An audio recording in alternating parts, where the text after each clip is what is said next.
أيها الحفل الكريم، ستكون من سعادة حظنا أن نتمتع باللغة العربية كتابة وخطابة وحوارا، لأن اللغة العربية لغة القرآن والسنة ولغة أهل الجنة، فعلينا أن نتعلم هذه اللغة بغاية من العظمة والدقة والإيمان. فتعالوا معنا عدة دقائق لنجول في البيئة العربية الخالصة المشكورة حول موضوع التوحيد. الحمد لله رب العالمين، والصلاة والسلام على رسوله الكريم. بسم الله الرحمن الرحيم. قل هو الله أحد.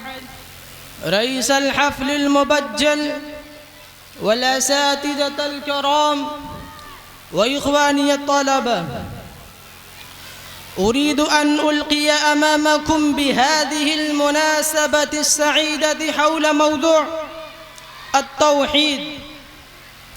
يا أيها الحفل الكريم، هو تعالى عن الشريك بل هو وحده، ونوع لهم العبادات، وجعل إفراده بالعبادة أصل الدين وأساسه وأول أركانه، وهو جماع الخير، والعمل القليل معه مضاعف وبدولستها، ومن أجله بعثوا. قال سبحانه وتعالى: وما أرسلنا من قبلك من رسول إلا نوحي إليه أنه لا إله إلا أنا فاعبدون.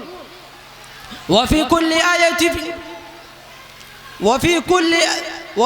آية كتاب الله صريحة فيه أو دالة عليه أو في واجباته أو ثوابه أو في ضده. وأول أمر في كتاب الله الأمر به. قال عز وجل: يا أيها الناس اعبدوا ربكم أي وحدوه. وفي كل صلاة يعاهد المسلم ربه على القيام ولأهل نفسه ولذريته بالثبات على التوحيد، فقال: ربنا واجعلنا مسلمين لك ومن ذريتنا أمة مسلمة لك. ودعا يوسف عليه الصلاة والسلام ربه فقال: توفني مسلما وألحقني بالصالحين. وهو وصية المرسلين، ووصى بها إبراهيم بنيه ويعقوب: يا بني إن الله اصطفى لكم الدين فلا تموتن إلا وأنتم مسلمون. ونهج الرسل تعليم التوحيد لأولادهم وسؤالهم عنه وهم في سكرات الموت. قال تعالى: أم كنتم شهداء إذ حضر يعقوب الموت إذ قال لبنيه ما تعبدون من بعدي قالوا نعبد إلهك وإله آبائك إبراهيم وإسماعيل وإسحاق إله واحدا ونحن له مسلمون. وكان النبي صلى الله عليه وسلم يعلم غلمان الصحابة التعلق بالله وحده دون ما سواه. قال لابن عباس رضي الله تعالى عنهما: يا غلام إني أعلمك كلمات احفظ الله يحفظك، احفظ الله تجده تجاهك، إذا سألت فاسأل الله وإذا استعنت فاستعن بالله. وأمرنا الله ألا نموت إلا عليه. يا أيها الذين آمنوا اتقوا الله حق تقاته ولا تموتن إلا وأنتم مسلمون. عباد الله، بإفراد العبادة لله ينشرح الصدر ويطمئن القلب ويتحرر من عبودية الخلق. فمن يرد الله أن يهديه يشرح صدره للإسلام.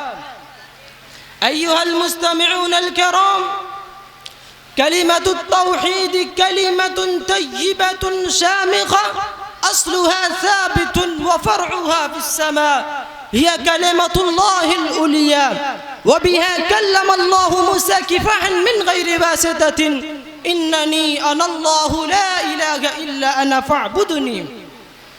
ولا شعبة أعلى منها في الإيمان. قال عليه الصلاة والسلام: الإيمان 69 شعبة فأفضلها قول لا إله إلا الله.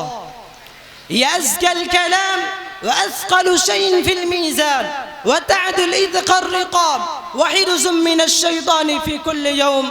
قال عليه الصلاة والسلام: من قال 100 مرة لا إله إلا الله وحده لا شريك له، له الملك وله الحمد وهو على كل شيء قدير، لم يأتي أحد بأفضل مما جاء به إلا أحد عمل أكثر من ذلك. أكتفي بهذه الكلمات، وآخر دعوانا أن الحمد لله رب العالمين. माशाअल्लाह मौसूफ अरबी ज़बान में तकरीर पेश कर रहे थे। अल्लाह ताला से दुआ है कि अल्लाह ताला उनको मज़ीद तरक्कियात से नवाजे।